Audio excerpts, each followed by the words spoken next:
অঙ্গীকার পুরা করার জন্য ডাকেন। অঙ্গীকার অঙ্গীকার পুরা করার জন্য ডাকেন।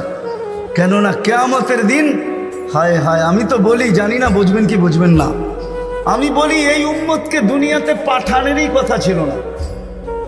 কি অনেক কিছু মিলাইলে দেখা যায় আমাদেরকে পাঠানেরই মনে হয় কথা ছিল না। নাহলে এত ছোট জীবন দিবেন কেন? 60-70 বৎসর, কত কাউকে তো হাজারও দিলেন, ঠিক না? আমাদেরকে 60-70 বৎসর দিয়ে কেন পাঠাইলেন? আবার 60-70 বৎসর দেওয়ার পরেও 2 পর্বে আমাদের জীবনটাকে আল্লাহ কমায় দিছেন, লেস করে দিছেন, বাদ দিয়া দিছেন। প্রথম 15 বৎসর হিসাবে আসবে না, যতক্ষণ পর্যন্ত বালেগ না হয়, কলম তার বিরুদ্ধে যায় না, পক্ষে চলতে পারে, বিরুদ্ধে চলবে না, রুফিয়াল কালাম। এইখানে 15 বৎসর বাদ। তারপরে যেটা থাইকা যায় 60 আর 70-এর ভিতর থেকে, যতক্ষণ আমরা ঘুমাই 4-6 ঘন্টা আর 8 ঘন্টা, এটাও কলম উঠানো থাকে, আমাদের বিরুদ্ধে যায় না, এটাও মাপ, এটাও। তাইলে আর থাকলো কি? কোরআন আমাকে বুঝায় এত অল্প সময়ের জন্য কেন পাঠাইলেন। তাহলে কোরআনের ভিতরে ডুব দিলে মনে হয় বুঝে আসে। আল্লাহ মনে করেন যে কেন পাঠাইলাম, কিয়ামতের দিন তোমাদেরকে আমার পক্ষে সাক্ষী হিসাবে আমার পাশে দাঁড় করাবো। শুহাদা আলান নাস, কিয়ামতের দিন এই উম্মত আল্লাহর পাশে সাক্ষী হিসাবে দাঁড় করাবে আল্লাহ। সমস্ত উম্মতের উপরে আমাদেরকে সাক্ষী হিসাবে দাঁড় করাবে আল্লাহর পাশে। ইনশাআল্লাহ এই উম্মত কিয়ামতের মাঠে দাঁড়াবে না, এই উম্মত স্টেজে দাঁড়াবে। স্টেজে আল্লাহর পাশে স্টেজ লাগানো হবে, ওই স্টেজে এই উম্মত দাঁড়াবে। কেননা আসামি আর সাক্ষী এক জায়গায় দাঁড়ায় নাকি? দুইজনের মান একটা, দুইজনের মান ভিন্ন, ঠিক না?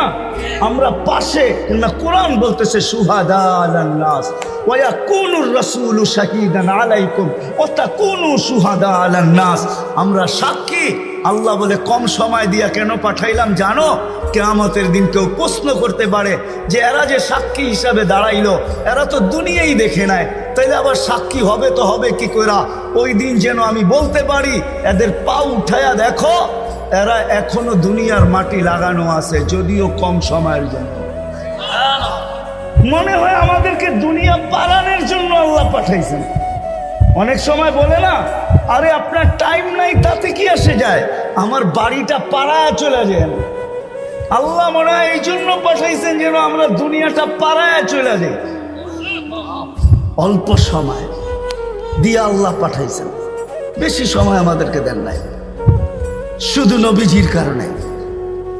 এই জন্যই তো আমি বলি, জানি না ওলামা একমত হবে কি হবে না, এই উম্মত দুনিয়ায় আসারই ছিল না। এই উম্মতকে আল্লাহ বাছাই কইরা, প্রথম তো এই উম্মতকে 3 বার আল্লাহ কুদরতি হাত লাগাইছেন এই উম্মতের উপরে।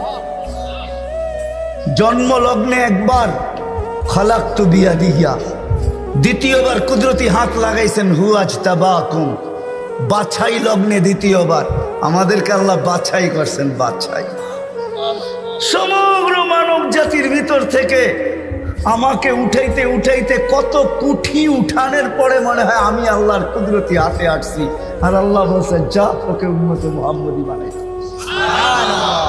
বাছাই পড়বে তৃতীয় আল্লাহর কুদরতি হাত লাগছে আমাদের উপরে।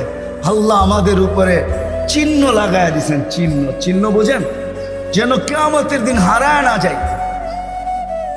আল্লাহ সাহাবা জিজ্ঞাসা করছে, ইয়া রাসূলুল্লাহ, সমগ্র মানব গোষ্ঠী উঠবে, আপনি আমাদেরকে খুঁজে পাবেন কি কইরা? তা আল্লাহ রাসূল হাসতেছিল আর বলতেছিল, চিহ্ন লাগানো আছে, চিহ্ন। কয় সেই চিহ্ন আবার কি? কয় গুররাম মুআজ্জিলিনা মিন আসারিস সুজুদ, তোমাদের নামাজের জায়গা, উজুর জায়গার থেকে নূর ফুটা বাহির হবে, আর কারো বাহির হবে না। আমি নূর দেইখা চিহ্ন, তোমরা আমার, আমি ডাইকা ডাইকা কাছে নি। চিহ্ন লাগায় দিয়েছেন কুদরতি হাত দিয়ে, স্টিকার লাগায় দিয়েছেন কুদরতি হাত দিয়ে। স্টিকার চিনেন? কোম্পানির লেবেল আছে, এই যে লেবেল লাগায় দিছে কোম্পানি। আল্লাহ আমাদের উপরে লেবেল লাগায় দিয়েছেন কুদরতি হাত দিয়া। কুনতুম খায়রা উম্মাহ, এটা লেবেল, এটা স্টিকার, লেবেল লাগায় দিয়েছেন তোমরা খায়রে উম্মাহ। আফসোস কোত্থেকে যেমনি আমি হারায় কত দূর চলে গেছি। প্রথম স্বাধীনতা দিছেন আল্লাহ শিক্ষাগত, দ্বিতীয় স্বাধীনতা দিছেন আল্লাহ পেশাগত, তৃতীয় স্বাধীনতা আল্লাহ দিছেন মত আদর্শগত। স্বাধীনতা যদি না দিতেন সব আল্লাহর, আর আপনি টকশোতে বসে বলবেন আল্লাহর বিরুদ্ধে, আর আপনি চিৎকার দিয়া বলবেন গড ইজ নাথিং। না, অস্তিত্ব কে দিছে? বাক স্বাধীনতা যেটা, মত আদর্শের স্বাধীনতা দিছে আল্লাহ, এই জন্য কিচ্ছু বলে না, শুধু অপেক্ষা করেন অপেক্ষা। কোরআনও বলে ফান্তাযিরু ইন্নী মাআকুম মিনাল মুনতাযিরিন, আমি অপেক্ষা করতেছি, তোমরা অপেক্ষায় থাকো।